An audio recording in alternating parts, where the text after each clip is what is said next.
Hi everyone, I'm Suzanne Adi. I'm the writing specialist and a faculty member in the EDD program. And I'm going to show you how to get to the My Sites page and give you an overview of what's in it. So here I've gone to the edgewood.edu website. I click on My EC, and when it comes up, you'll see these quick links on the left side. And if you go into Blackboard, then you may have to sign in, but if you don't, this will come up. It may not be in this exact same order with tools, My Community and Organization Sites, but in there you should see My Community and Organization Sites. That's what we call the My Sites.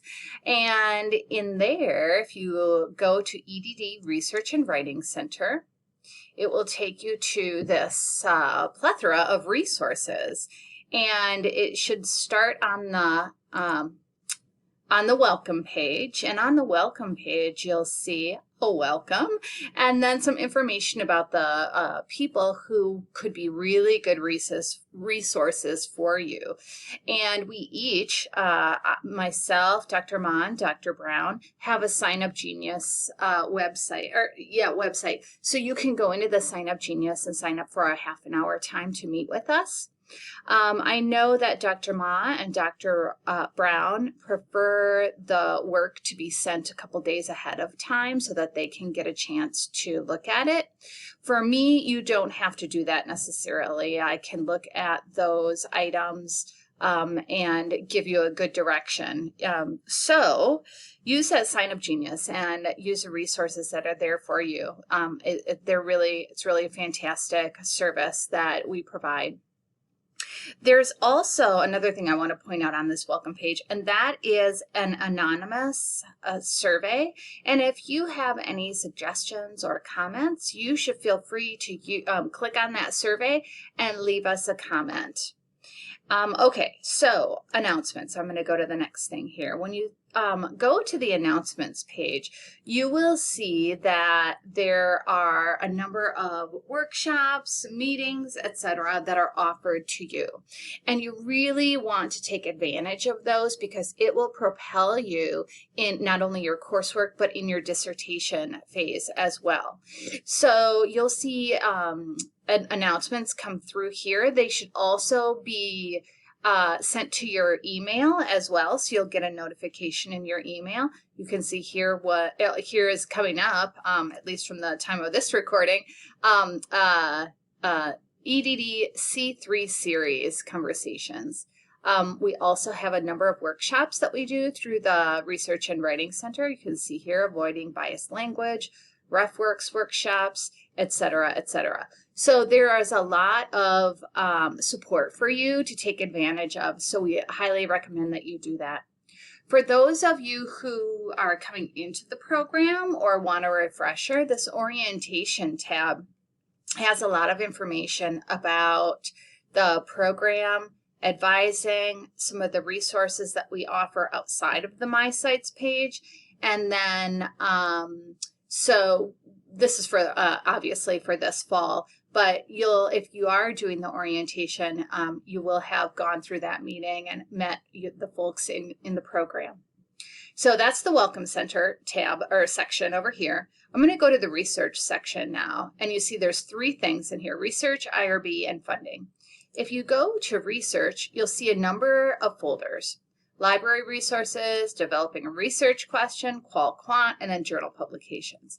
So within each of these folders, you'll see some great information. There's videos, there's PowerPoints, there's PDFs, there's a lot of different items that are really helpful for you.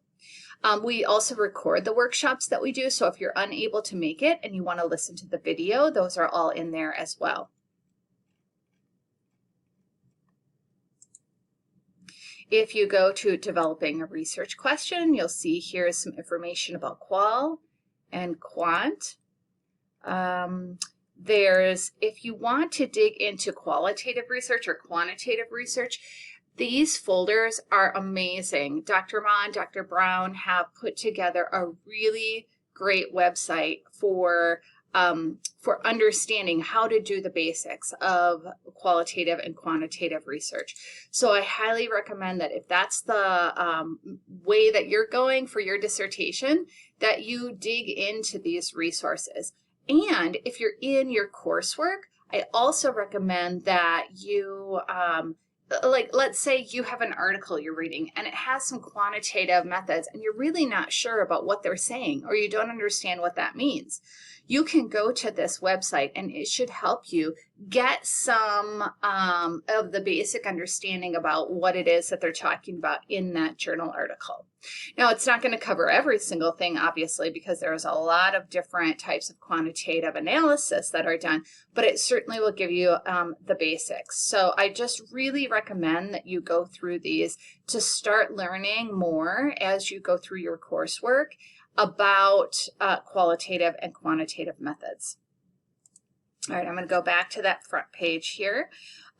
There's also a journal publication and conference presentation. So if you're interested in doing something like that, this folder gives you options for publishing. And we do really encourage you to try to do that. Use some of your papers that you create in your coursework and send those to a publisher to get published. It's a great way to not only elevate your own experience and reputation, but it also enhances the college's reputation. So I'm going to go to the next one. This is the IRB, Internal Review Board. I believe that's what the acronym is. If you know me, you know I'm not great with acronyms, but that is the approval that you get to do research with human subjects. So there are several resources here to help you through that process and some samples as well. When you look to the funding research, you'll see there's a number of grant opportunities. And one I want to highlight just quickly is the one from Edgewood College. We have a $750 grant that we can distribute every semester. So I encourage you to apply for that. It is right here. It's called a travel grant, but we also, at least currently it is, you'll see maybe when you look at this, it might be changed by this time, but that grant can cover virtual conferences. It can cover a conference. It could cover a application to a professional organization, or perhaps incentives that you might choose to do for your research. And there are a number of grants here. So if you're looking for some support for when you do your dissertation or for your tuition, etc., I highly recommend that you take a look in these. And let's go to the writing section right here. When I look at this writing folder, I see a couple of different folders. Writing components. So you'll see that the resources in there are about things like topic sentences, coherence, unity, development, transitions, etc. So the real guts of writing, if you will. And then this folder contains information about APA. So some of the things that are included are how to do internal citations, how to reconcile and create your reference lists, some common errors, etc. So I encourage you to dig into this folder as well. Here is a excuse me, a video and some supporting documents for how to create a literature review with an annotated bibliography. There's a workshop that we did just the other day about avoiding biased language. Conceptual and theoretical frameworks, that's a short PDF. A hierarchy of concerns is like a rubric that you can use for writing. I do highly recommend that you use this to think about your writing. Here's information about track changes and comment bubbles. That's what our faculty use and our dissertation committees use to give you feedback on your writing and your dissertation work. So if you're not sure how to use those, I would watch this video here. And I have some great information, a very short read about receiving feedback and giving feedback from Brene Brown, who is also an esteemed researcher. So if you're scared about that research or you don't know what to expect, this is, I would say, one of the guiding documents that we use when we give feedback. That's the writing tab, and you'll also see here a template and handbook. We have two templates that we use. One is for course papers, and you can see here is that course paper template right here. It will give you some basics of APA, and I think you might find this very useful. And for those of you in the dissertation phase, or when you get to the dissertation phase, you'll see that there's a template for that, which will be incredibly useful for you. There are some information here about how to use the template, how to keep track of the different versions that you're going to be using. And I just want to show you this very quickly. If I click on this dissertation template, handbook, and quality review guide, what that takes me to is the library website. And we have a special page. We call it the LibGuides page, and for a library guide. And so you'll see the doctoral program here has information about dissertation template for 7th edition, 6th edition, our quality review guide, and the handbook. And there are videos here that show you how to use the template. It really goes through some different word functions, and so I think you'll find this incredibly useful. Let's see here, and let me go to the next section here. When you get to this dissertation process here, you'll see that there are a number of articles, information, PDFs, etc., that talk about give you a basic timeline, some rules and tips that can be very helpful when you get to that stage. You'll see that there is proposal and defense guidelines here.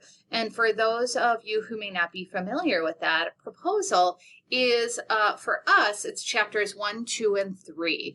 And that is your proposal for your study. So when you're writing your dissertation, you go through two major milestones. One is the proposal and one is the defense. The proposal really is just that. You're saying, I want to do this study, and here's why, and here's what the study is. And you will have a solid draft of chapters 1, which is your introduction, chapters 2, which is your literature review, and chapter 3, which is your method. You give that to your committee talks about it and lets you know what you have to do to move on to complete your study. And so once you get that approval and you make the needed changes, you do your study, and then after you do your study, you do your analysis, you write up all those in chapters 4, which is the results chapter or findings chapter. And then you write chapter 5, which is your conclusions and recommendations. Then after that, you will have your defense. And that's when your committee, again, says, yes, we approve this work. And in both of those cases, there are always changes to be made after your proposal and after your defense.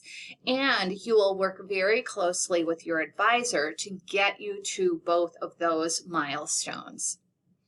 There's some information here about scheduling, in-person proposals and defenses, which obviously we are not doing right now as we're in the midst of the pandemic. So those are all online right now. And then we do have an alternative dissertation. We have the rationale and guidelines in this document here. We have some dissertation examples for you, qualitative and quantitative. Mixed methods, I don't believe we have any in there at the moment, but we do have some qualitative and quantitative examples for you. And here in this last section, you'll see technology tools, which includes using Edgewood Express and the registration process, using Qualtrics, which is a free, well, it's free to you, survey tool, like SurveyMonkey, only better. So if you are doing a survey that's quantitative or you're doing a qualitative survey, you can use Qualtrics, and that is provided to you by the college.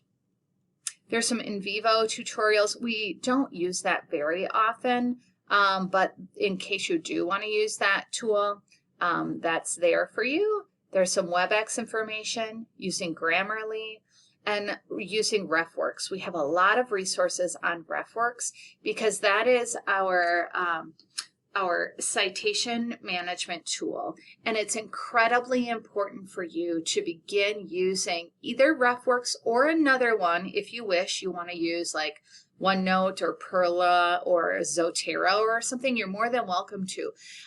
We use RefWorks currently, and that's supported through the college. So you can always get help on RefWorks from me or from the library. And here are some workshop recordings and PowerPoint that will be helpful for you. And here, if you want some specifics, we've broken down this by minute for you. Here's how to use track changes in Word. There's some SPSS tutorials here. That is the software that we use for quantitative analysis. And then when you get all done with your document, your dissertation document, what you're going to want to do is do an accessibility check, and this brings you through that process. Usually it's not terribly onerous, but it is a step that needs to be done. And then this last, but certainly not least, tab is recommended readings. And you would be amazed at the quality of information in this section here, in this tab. If you look at the tab headings with academic writing, and there's a number of books here for you that will guide you in academic writing. Here's a general toolkit for quantitative analysis. And just think about what that means. So it's going to give you a general idea of how to begin a quantitative study, or give you basic information about quantitative analysis. If you're looking at a specific method of quantitative analysis, you'd like to go into this folder. And you can see that here's some on survey research, on quasi-experimental research, other topics, ANOVA, factor analysis, how to deal with missing data, etc. So you can see here we've got logistic regression, multiple regression, or correlation analysis. So if you know what kind of analysis you're going to be doing, you can dig into some of these folders here or sections. And the same structure is presented for qualitative. So if you look at this qualitative section, you'll see this is general information about how to do a qualitative study.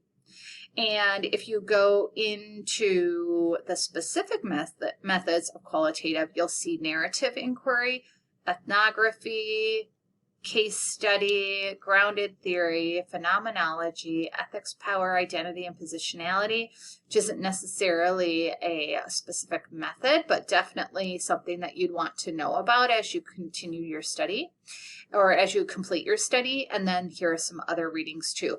And I know this may seem overwhelming to you. It's like a huge list, but if you just begin to read the titles, it will give you an idea of what it is and whether or not you want to read that particular work. So I would highly recommend that as you go through your coursework and as you are working on your dissertation, that you dig into these resources and really take advantage of what's here. And remember that if you ever get stuck, go back to that welcome page, because there's a Sign Up Genius here, and you can make use those office hours. Everyone is invited to use office hours of myself, Dr. Ma, and Dr. Brown. And so I wish you all the best, and make sure that you are availing yourself of the resources that we have here for you. We work as a team, and so we invite you into this team, and I look forward to seeing you.